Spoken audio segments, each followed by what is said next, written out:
지난주 말씀 가운데 말씀 앞에 순종하면 복을 받게 되고 반대로 불순종하면 저주를 받는다, 그렇게 말씀을 드렸습니다.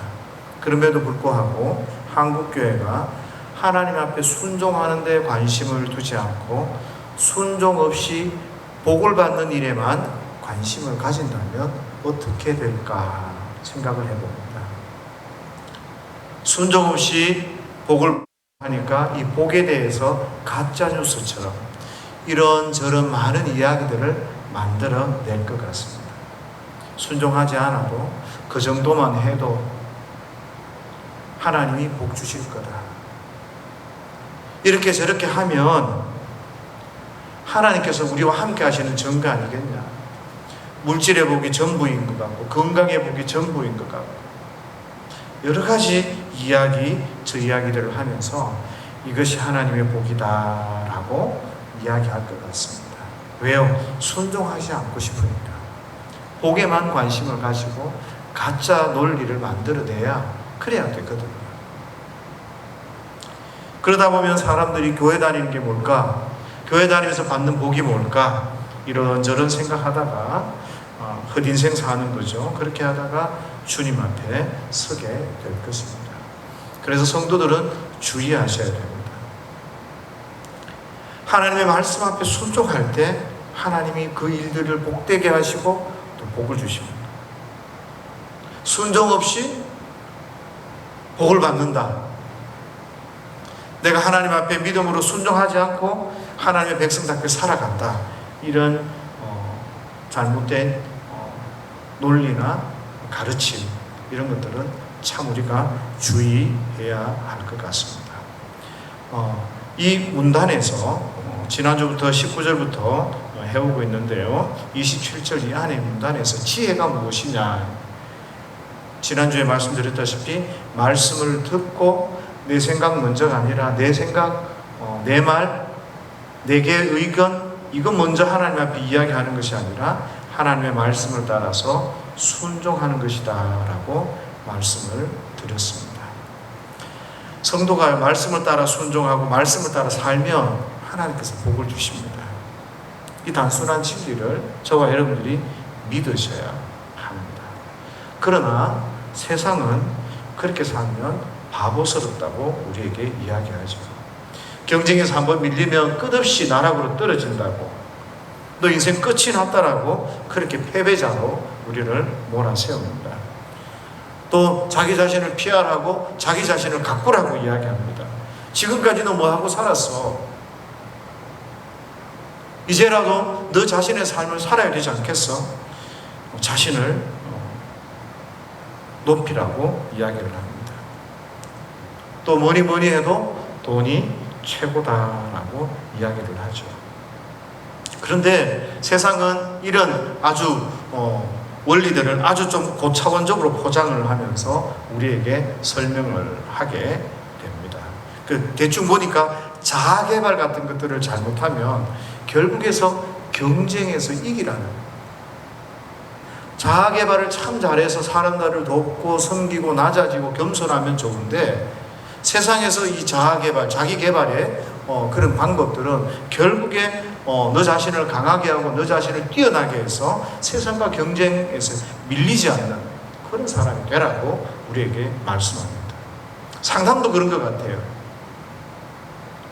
결국 상담의 끝이 인간이 행복한 것이에요. 사람이 행복한 거예요. 내가 행복하고 내가 잘 돼야 되고 내 자아가 강화되어야 되는 그런 식의 이야기들이 참 많이 있죠. 그래서 이때처럼 지금까지 바보처럼 살았던 사람들에게 꾹꾹 참고 말없이 가정을 위해서 헌신하고 살았던 사람들에게 있어서 너 이제 너 자신을 발견하고 너다운 삶을 살아라, 해방 그런 메시지 같거든.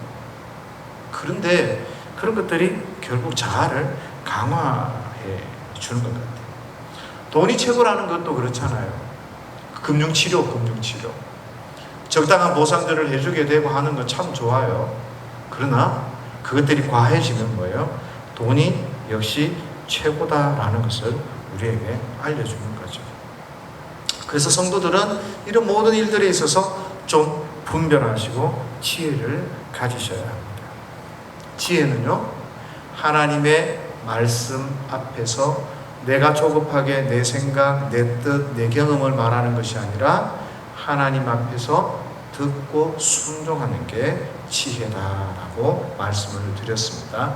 그 내용이 26절, 27절에도 연결이 되어지면서 그러면 참된 지혜가 참된 경건으로 드러나고 나타나는 것을 우리가 볼 수 있습니다. 26절 말씀을 보면 누구든지 스스로 경건하다 생각하며 라고 말씀을 합니다. 그런데 우리가 보통 생각하는 이 경건하다라는 것은 헬라어로 율라베이아입니다. 경외하고 경건하고 뭐 이런 느낌들을 주는 단어입니다. 그런데 오늘 여기에 쓴 이 드레스코스라는 이 단어는 우리가 생각하는 그런 경건과는 좀 다른 의미인 거예요. 하나님을 예배하는 혹은 하나님을 섬기는, 하나님을 하나님답게 대우하는, 그러니까 종교적 경건을 이야기를 하는 거예요. 그래서 이런 거죠. 누구든지 스스로 하나님을 예배하는 예배자로 생각하며, 누구든지 스스로 성도라고 생각하며, 이렇게 여러분들이 이해를 하시면 될 겁니다. 그 누구나 자기가 크리스찬이라고 생각하고 성도라고 생각하고 나는 예배자고 하나님을 믿는 하나님의 백성이라고 생각하면서 오늘 중요한 이야기를 해요. 자기 혀를 재갈 물리지 아니하고 자기 마음을 속이면 이 사람의 경건은 헛것이다 라고 이야기합니다. 성도가 말 조심하지 않아요. 예수 믿는 사람이 말 조심하지 않고 함부로 말을 해요. 그러면 하나님을 섬기는 사람이다, 하나님을 예배하는 게 아니다 라고 이야기합니다. 비속어로 이야기하면 이런 거죠. 성도라고 하면서 함부로 말하는 사람은 그 입이 아니라 주댕이라는 거예요. 성도라고 말하면서 주댕이를 함부로 놀리는 그 사람은 성도 아니다, 그 이야기를 하고 있는 거예요. 그 말은 무슨 말인가 하면 우리가 함부로 말하고 하는 일들이 얼마나 많아요. 하나님 앞에서도 함부로 내 생각을 이야기하고 하나님 나 그거 못 받아들이겠어요, 하나님 어떻게 이런 뜻이 있어요 라고 말하기도 하고 하나님 나 이거 하고 싶어요 함부로 말하기도 하지만 사람들을 향해서 이런 일들이 너무 많은 거예요. 그래서 이 말로 인해서 너무 많은 상처를 받게 되고 너무 많이 어렸단 말이에요. 그럼 성도 아니다. 그래서 저와 이런 사람들을 향해서 주님이 자기 마음을 속이는 사람이고 이런 사람들의 그 예배 태도에 그 하나님 섬긴다는 그 모든 것은 잘못된 것이다 라고 이야기를 하고 있습니다. 지난주에 말씀드렸다시피 먼저 들으라 그랬죠. 먼저 말하는 것이 중요한 게 아니라 먼저 들어야 됩니다. 특히 하나님 앞에서는 먼저 하나님 뜻이 무엇인지 고민하고 듣고 기도할 때 내 상황 가운데서 함부로 기도하는 것이 아니라 하나님을 향해서 함부로 말하는 것이 아니라 하나님 뜻이 무엇인지 생각하고 고민하고 그렇게 하나님 앞에 기도해야 돼요. 또 기도하면서 이런 분들도 많아요. 자기 생각을 말하는 거죠. 자기의 경험을 말하는 거죠. 자기의 꿈을 이야기하는 거죠. 그런데 믿지 않고 기도하는 거예요. 자기 자신을 속이는 거예요. 왜요? 하나님으로부터 온 말씀이면, 하나님으로부터 온 비전이면 우리가 그것을 끝까지 붙들고 기도하고 나가야 되지만, 그러나 나로부터 시작되는 그 비전, 나로부터 시작되는 그것은 하나님이 들어주실지 않을지 몰라요. 그러니까 되면 되고 말면 말고 기도한단 말이에요. 믿습니다 말하지만 결국 자기 자신을 속이는 일인 거죠. 믿지 않고 기도하는 거예요.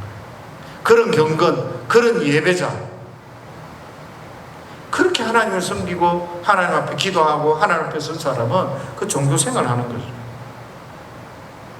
목사님 가운데서 찬양 인도자 가운데서도 그런 분들이 꽤 있어요. 부품하게, 그죠? 성도들이 듣기 좋은 말을 합니다. 곧 하나님 성도들의 삶 가운데 그런 일이 일어날 것처럼 이야기를 합니다. 하나님의 뜻인지 아닌지도 모르고, 지금 성도들이 책망을 받아야 할 때인지 아니면 하나님께서 은혜를 주셔야 될 때인지, 아니면 하나님이 무엇을 말씀하시는지, 하나님의 뜻이 무엇인지 모르며 그렇게 우리도 함부로 말하고 하는 그런 경우들이 꽤 많이 있는 것 같아요. 참 지혜는요, 어떻게 해요? 하나님의 말씀 앞에서 하나님의 뜻을 듣고 고민해야 돼요. 그리고 순종하는 거죠. 그렇게 기도하는 성도가 하나님 앞에서 자기 자신이 도무지 바뀌지 않는다면 그건 진짜 문제예요. 그건 진짜 문제예요. 하나님의 뜻이 자기 귀에 들리는데도 불구하고 내가 순종하지 않는다, 내가 변화되지 않는다, 바뀌지 않는다, 그 신앙은 신앙이 아닌 거 아닙니까? 그래서 교회 나온다고 교인이 아니에요. 교회 나온다고 하나님의 백성이 아닌 거예요. 근데 우리는 너무 쉽게 성도라고 이야기하고, 너무 쉽게 나는 하나님의 백성이라고 착각하고 살아가게 됩니다. 이게 1차적인 의미인 것 같아요. 이 26절 의미가. 근데 이것 말고 또 다른 우리가 좀 적용했으면 좋겠다는 게, 하나님 앞에서도 우리가 함부로 하나님에 앞서서 말을 하고 막 이렇게 하는 것도 불경스러운 일이지만, 그러나 의로는 괜찮잖아요. 하나님 저 이렇게 이 생각도 있고 저런 생각도 있고, 하나님 저는 지혜롭지 못해서 하나님 이것도 하고 싶고 저것도 하고 싶고, 이런 거 괜찮아요.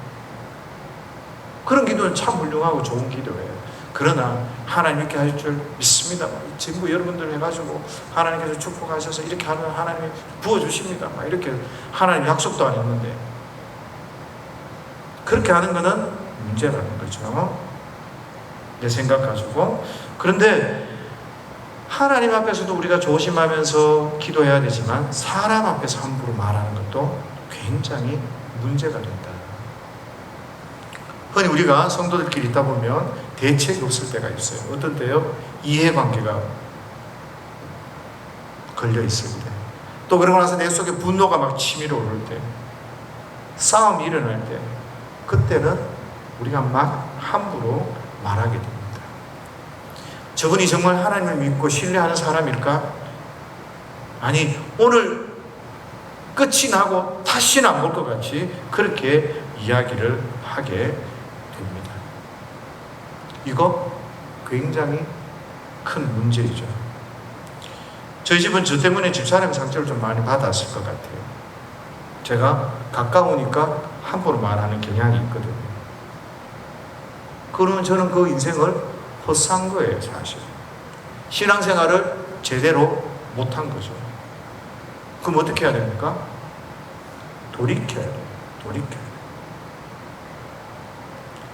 목사로서 말씀을 전하며 산다고 했지만 저는 지혜 없는 사람이었고 되게 무의미한 그런 신앙생활을 한 것이라고 보면 되는 거죠. 적어도 집사람과 보낸 시간 가운데서 집사람 입장에서 그렇게 볼 수밖에 없어요. 그걸 아니라고 말하면 안 되는 거예요. 그건 제가 하나님 앞에 굉장히 잘못한 거예요. 그런데 감사한 게 뭐죠? 하나님이 깨닫게 해주신 거죠. 여러분과 말씀을 나누면서 다시 한번 내 자신을 돌아보게 되고, 그래서 제가 이 은혜 가운데서 하나님의 그 깨달음 가운데서 떠나지 않기 위해서 노력하고 제가 변화가 되면, 그리고 하나님의 말씀 앞에 철저히 순종하면 저는 지혜로운 목사가 될 겁니다. 야고보서 3장 13절에 이런 말씀이 있습니다. 너희 중에 지혜와 총명이 있는 자가 누구냐? 그는 선행으로 말미암아 지혜의 온유함으로 그 행함을 보일지니라. 지금 계속해서 야고보서에서 지혜를 가리키고 있고 설명하고 있는데, 지금 3장 13절에서 묻는 거죠. 진짜 지혜 있는 사람, 총명한 사람이 누구냐? 그 사람은 자기를 겸손하게 낮추고요, 자기가 잘못됐다는 사실을 깨닫고 그래서 미련한 사람이라고 생각하고 하나님의 말씀 앞에 순종하는 사람, 그 사람이 지혜로운 거 아니냐. 너희 중에 지혜와 총명 있는 자가 누구냐? 그는 선행으로 말미암아 지혜가 주는 거 온유함으로 말미암아 그 행함이 순종함으로 드러나 보여야 그게 진짜 지혜로운 사람인 거죠. 제가 깨닫기만 깨닫고 듣기만 듣고 내 삶 속에 변화가 없다. 그 지혜롭지 못한 거예요.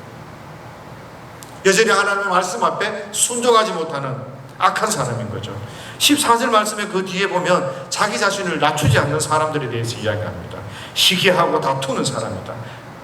이런 사람은 자기 자를 높이고 지혜롭지 못한 사람이라고 야고보서에서 우리에게 이야기를 합니다.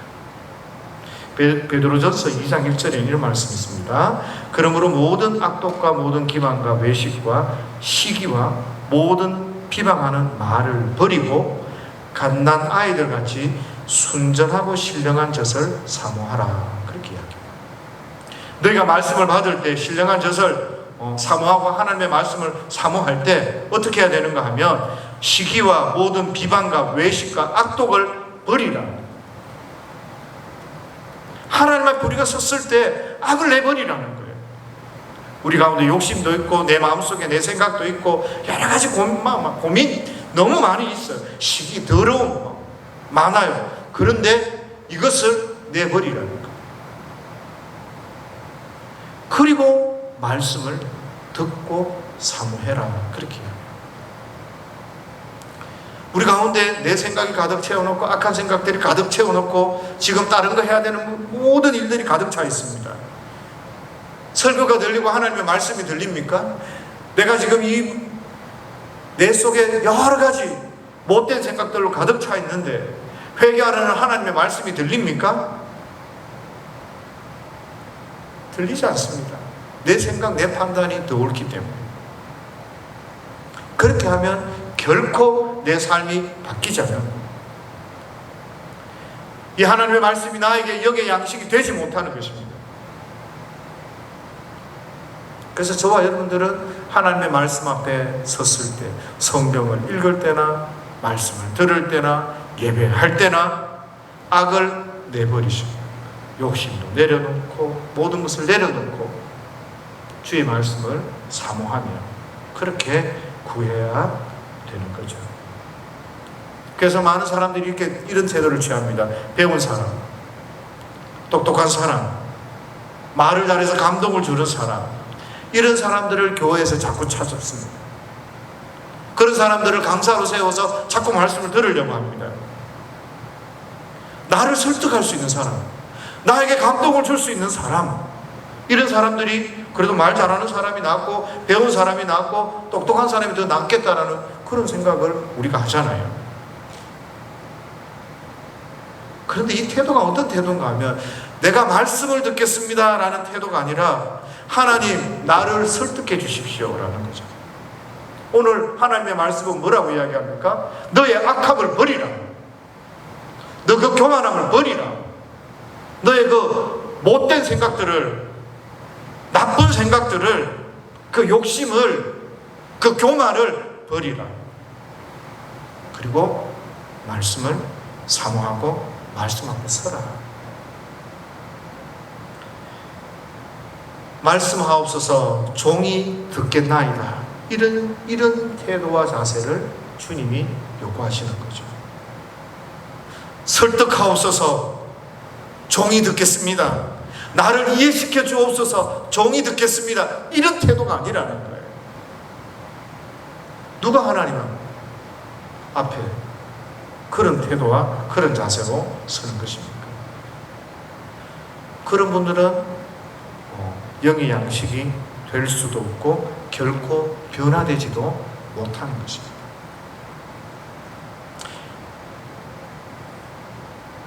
(27절) 보면 두 가지 경건에 대한 이야기가 나옵니다. 하나님 아버지 앞에서 정결하고 더러움이 없는 경건은 곧 고아와 가부를 그 환난 중에 돌보고 또 자기를 지켜 새 속에 물들지 않는 그것이다 라고 두 가지를 우리에게 말씀해 주고 있죠. 근데 고아와 과부를 돌보는 것이 참된 경건이다라고 우리에게 말씀합니다. 하나님 말씀 잘 순종해야 되니까요. 근데 이것을 이사야 1장을 보면 이런 이야기들이 많이 나와요. 하나님께서 이스라엘 백성에게 제사 드리러 오지 말라. 왜냐하니까 너희가 집회도 하고 뭐 제물도 드리고 다 이런 거 하지만 나는 너무 싫다라고 이야기를 하세요.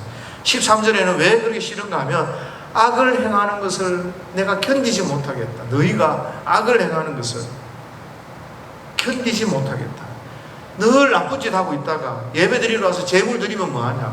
요즘 말로 해서 밖에서 자기 멋대로 살다가 어머니 얼굴 봐서 아내 얼굴 봐서 자식들 교육 때문에 예배 드리러 와서 앉아 있으면 그건 뭐하냐. 이런 거죠. 마치 깡패 자식이 부모님 말씀 안 듣고 밖에 나가서 온갖 깡패 짓을 다 합니다. 사람들 민폐를 끼치고 오만 원성을 다 듣고 그렇게 삽니다. 그런데 집에 와서 어머니에게 큰절하고 효자인 것처럼 생일상 탁 차려줍니다. 그 좋은 자식인가요? 아니라는 거예요. 지금 이스라엘 백성이 그런 삶을 사는 거예요. 너희 손에 피가 가득하다. 피가 가득하다. 한국 교회가 지금 이런 느낌인 거죠. 너무 막 살고 너무 함부로 사는 거죠. 지금은 이념에 빠져서 무엇이 하나님의 나라인지 어디로 가야 되는지 좌인지운지도 모르고 그냥 헤매고 다니는 게 교회의 모습인 것처럼 보입니다. 그러면 안 되는 거죠. 그러면 안 되는 거죠. 밖에 나가서 죄를 지었다면 교회에 와서 예수님의 그 십자가 바라보면서 하나님의 은혜를 경험하기 위해서 그렇게 회개해야 하는 모습으로 나와야 되는데 그런 모습도 안 되는 거예요. 당당하게 나와서 그냥 살아가는 그런 모습들을 보게 됩니다. 어쨌든 이렇게 이스라엘 백성들이 죄를 엄청나게 지었단 말이에요. 한국 교회도 지금 엄청나게 죄를 짓고 있고. 그런데 1장 17절 말씀에 보면 그때 고아와 과부가 나와요. 그래서 오늘 여기서도 인용을 하는 거죠. 다시 이야기하면 이스라엘 백성이 항상 살아가면서 손에 피를 묻히는 거예요. 남을 괴롭히고 남을 죽게 만들고 남을 학대하고 자기도 힘없고 자기도 연약하면서 거기서 더 없는 사람, 더 힘든 사람을 그렇게 하는 거죠. 그렇게 학대받는 그런 대표적인 어떤 케이스, 이거를 이제 고아와 과부로 표현하고 있습니다. 그러니까 이 고아와 과부를 돌보는 것이 참된 경건이다라고 이야기하는 것은 힘없는 사람들 있잖아요. 가난하고 불쌍한 사람들 있잖아요. 이런 사람들을 함부로 하지 말라. 낮은 사람, 비천한 사람, 못 배운 사람, 가난한 사람, 그런 사람 죽게 만들고 그런 사람 괴롭히지 말고 그런 사람 모함하지 말고 그런 사람 억울하게 하지 말라는 거예요. 성도는 욥처럼 살아요. 욥처럼. 욥이 31장인가요? 보면 욥은 정말 정직하고 깨끗하게 사는 그런 모습들이 드러나고 나타나는 거죠.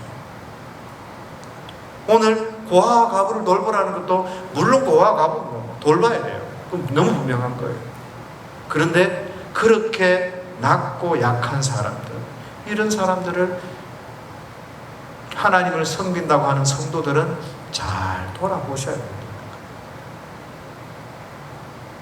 가난하다고 무시하고 없다고 함부로 하고 그렇게 하면 그 성도 아니라는 거예요. 성도다운 척 하지만, 교회다운 척 하지만 싸우고 모함하고 괴롭히고 억울하게 하고 그거 아니다. 그 말씀을 주님이 하시는 겁니다. 두 번째, 세상에 물들지 말라고 그랬죠. 이유가 뭡니까? 하나님의 말씀을 듣고 순종해야 되는데 세상에 딱 붙들리면 하나님의 말씀 앞에 순종하지 않잖아요. 세상의 가치관, 교만하고 높아지고 자랑하고, 아까 이야기했던 돈이 최고고, 그죠? 함부로 막 이 세상의 가치관 가운데서 그렇게 사는데, 이렇게 사는 게 무슨 신앙생활이냐는. 그런 건 신앙생활 아니에요. 세상 사람들 사는 것처럼 똑같이 살면 그거 안 된다는 거예요. 하나님을 믿는 사람들은 하나님을 믿는 사람답게, 성도답게, 교인답게 구별된 삶을 살아야 되는 거죠. 그게 진짜 성도의 모습이고 삶인 겁니다.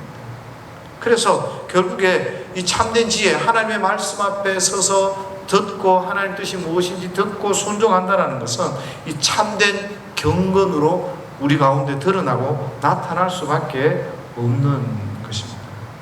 그래서 참된 지혜는요, 참된 경건의 모습으로 나타납니다. 근데 다른 걸로 자꾸 나타나고 다른 이야기 자꾸 하게 되고 자꾸 내 스스로 높아지게 되고 하나님 앞에 자꾸 쓸데없는 이야기, 잘못된 이야기, 이런 것들을 자꾸 말하고 싶으면 그것은 지혜의 모습도 아니고 성도다운 하나님을 예배하는 그런 경건의 모습도 아니다라는 것을 저와 여러분들이 좀 기억하면 좋겠습니다. 그래서 이번 한 주간 살아가면서도 저와 여러분들이 어떻게 해요?